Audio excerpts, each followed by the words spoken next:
Out of My Mind by Sharon Draper, Chapter 28. How can they expect us to get ready in such a short time? Crazy! Plane tickets and permission slips, paperwork and practice. Practice every day for close to 2 weeks. Study every evening with Mrs. V's words, cities, states, countries, capitals, oceans, rivers, colors, diseases, weather, numbers, dates, animals, kings, queens, birds, insects, wars, presidents, planets, authors, generals, laws, quotations, measurements, equations, definitions. My head has been spinning nonstop with facts and figures, but I'm ready now. Our team is ready. Mr. D kept his promise. The sixth highest scores from all our practice rounds were announced at the last practice session a few days ago. Of course, just like the other kids, I had been keeping a mental tally of everybody's points, so I was pretty sure I'd be one of the on-air contestants, not an alternate. Mr. Deming almost glowed with anticipation as he made the announcement. He paced nervously, a little more, and the man would be dancing. "Here we go," he said. "I feel like I need a drum roll or something." "Read the list, please," Connor shouted impatiently. Mr. Deming said slowly, "The 6 members of the championship Spalding Street Elementary School quiz team are," he paused. I thought Connor was going to throw something at him. "Rose, Connor, Melody, Alina, Rodney, and Molly. Claire and Amanda will be our alternates." "I'm an alternate?" Claire gasped. "Molly beat you by 2 points, Claire," Mr. D explained. "But you still get to come with us and cheer us on and tour the city." "But it was me who helped her study," Claire said, outraged in her voice. "That is so not fair." I just shook my head and smiled a little. There is so much Claire doesn't know about stuff not being fair. Molly looked smug and not at all sorry. Her mother came to pick her up and the practice was over. "The competition is tomorrow, Thursday evening. Assuming we win, we'll have the Good Morning America appearance on Friday, followed by a trip to the White House. More sightseeing in D.C. is planned for Saturday. Then we come home on Sunday. On Monday, hopefully, we'll return to school as national champions with that trophy. So tonight we pack. I've never been on a trip away from home before, so we have some serious planning to do. I feel crazy excited, crazy nervous. Dad bought me a bright red suitcase with wheels. It smells like the inside of a new car. Touching it makes me smile. Mom and I went shopping yesterday, something we don't get to do much anymore. She let me choose a couple of new outfits with jeans, none of those practical baggy sweatsuits for this trip. As we rolled down the mall, we passed a card shop. I had a brainstorm and tapped out on my board. "Go in, get card, please." "For whom?" Mom asked as we wheeled in there. "Catherine," I typed. "To thank her for helping me get ready." "How very grown up of you," Mom said, clearly pleased. "One for Mrs. V too?" I tapped out. "Absolutely." The card we found for Mrs. V could not have been more perfect. The front was completely covered with hundreds of oranges, except for one blue one in the middle. Inside, it said, "You're 1 in a million, thanks." "She'll love it," Mom said. For Catherine, I picked out a card that showed a desk full of computers and MP3 players and video games and a young woman connected to all of them with earphones. It read, "Glad you're always there to plug into me. Thanks for all you do." "You couldn't have designed those better yourself," Mom said as she paid for the cards. "Yep, pretty perfect." Around 7 o'clock, the doorbell rings. It's Mrs. V coming over to help with the final packing preparations. She and Mom make a great team. "I've made a checklist according to Mr. Deming's suggestions," Mom says. "Black skirt and white blouse for the competition." "Check," Mrs. V says as she neatly folds those 2 pieces into my suitcase. "Check," Penny mimics. "Extra white blouse, just in case," Mom says. "Great idea," Mrs. V replies, nodding. My mom carefully folds in 2 more shirts and my favorite pair of jeans. Comfortable outfits for sightseeing in Washington. Spending money for souvenirs. Sunglasses, camera.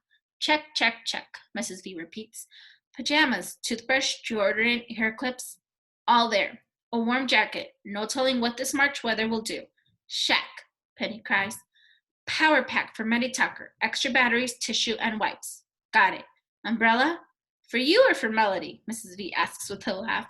Do you have your bag packed? Yeah, I'm just about ready.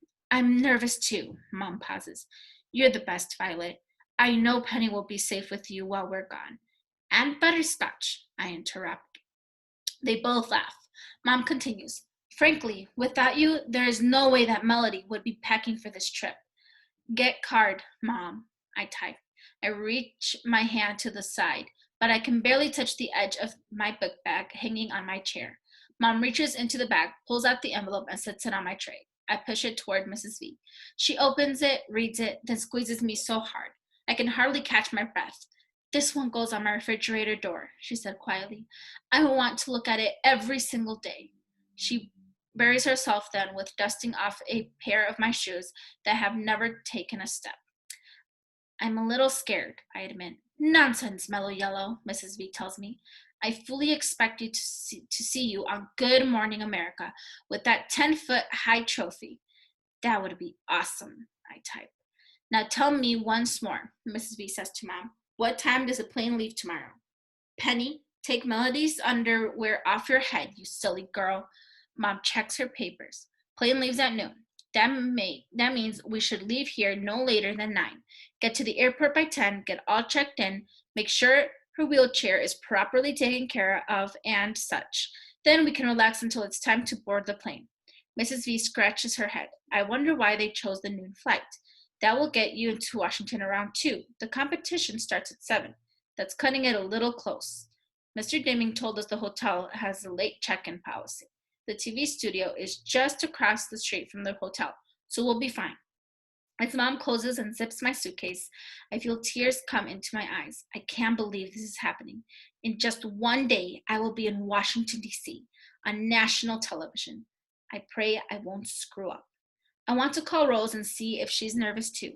I want to ask her what she'll wear to the White House. Suppose we get to meet the First Lady. Now, that would be the bomb. I want to know if we'll be sitting near each other on the plane. I want to be like all the other girls.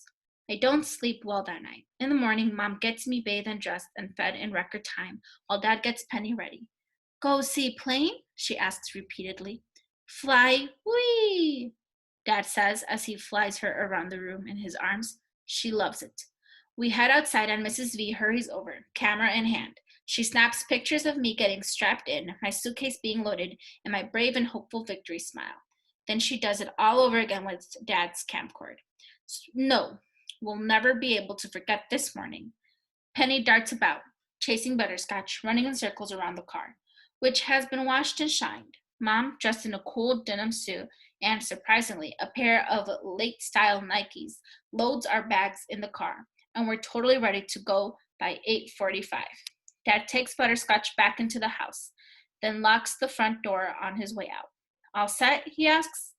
Let's do it, Mom yells. Even Penny can feel the excitement. She claps her hands. I can't stop grinning. Even though I know we have plenty of time, I keep wanting Dad to drive faster. I'm so afraid that we'll miss the plane or that we forgot my ticket or that I'll throw up and we'll have to go back home. At the airport garage, we have no trouble finding a row of empty handicapped parking spaces. We unload me, my chair, our bags, and Penny and Doodle. Mrs. V snaps more photos. It seems like hours, but in minutes we're all at the check-in gate.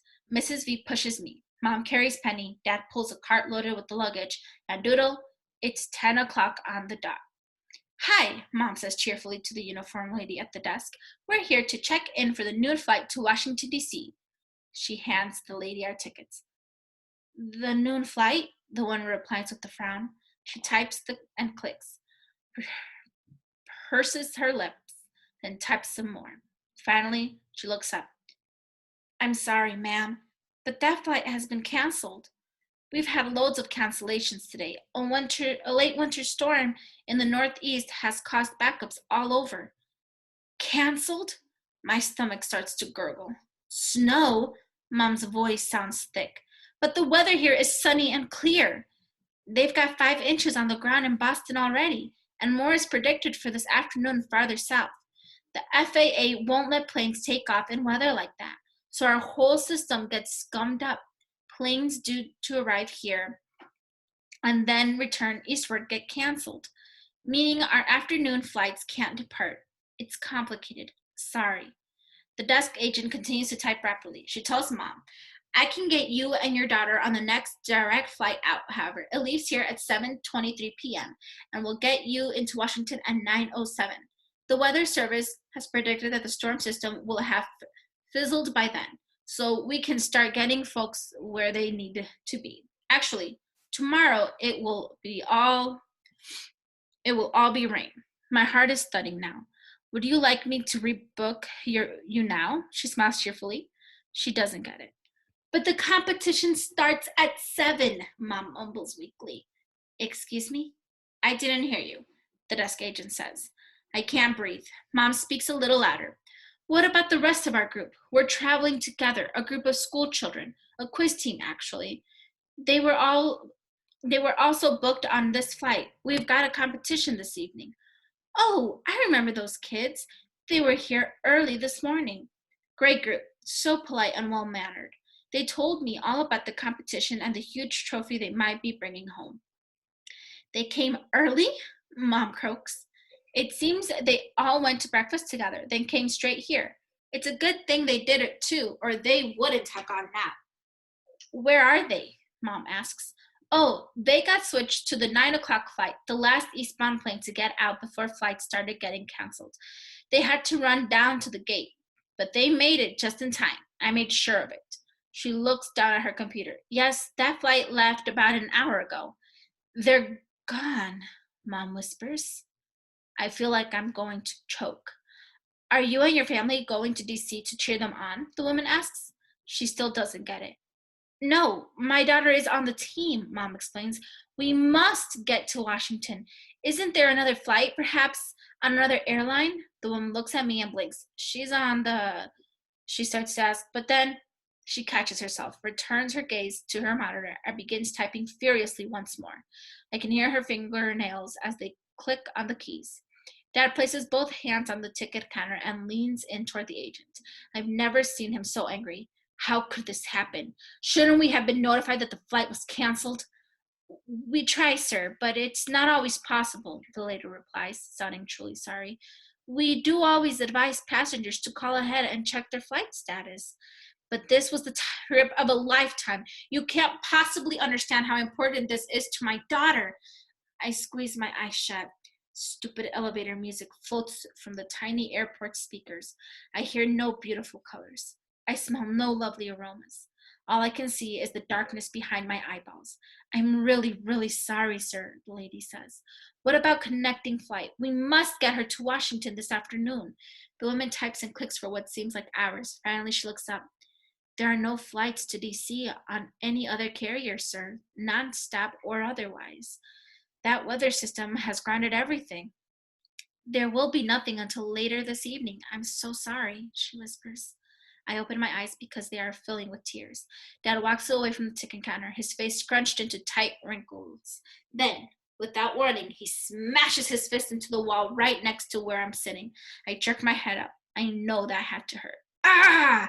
I shouldn't have done that, he admits, holding one fist in the other. But if I could have smashed my fist against the wall, I would have as well. Mrs. V looks from Dad to me.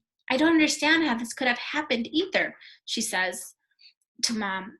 Shouldn't someone from the quiz team have called us? Her voice could crush bricks. The teacher, perhaps? Maybe there wasn't time, Mom says helplessly. At least that's what I hope. Surely they wouldn't have left her behind on purpose. I still have not taken one deep breath. I really do apologize, ma'am, the gate agent finally says. I've even checked airports in nearby cities. There are no flights out of the area until this evening. I have plenty of seats on our 7 o'clock flight if you'd like me to book you. No, thank you, Mom says quietly. It's too late. The entire airport feels like a vacuum to me. No sound, no voice, no air. Mom walks slowly toward me. I sit there in my new blue and white outfit with new matching tennis shoes next to my new shiny red suitcase, feeling very, very stupid and angry. How could they do this to me? And helpless.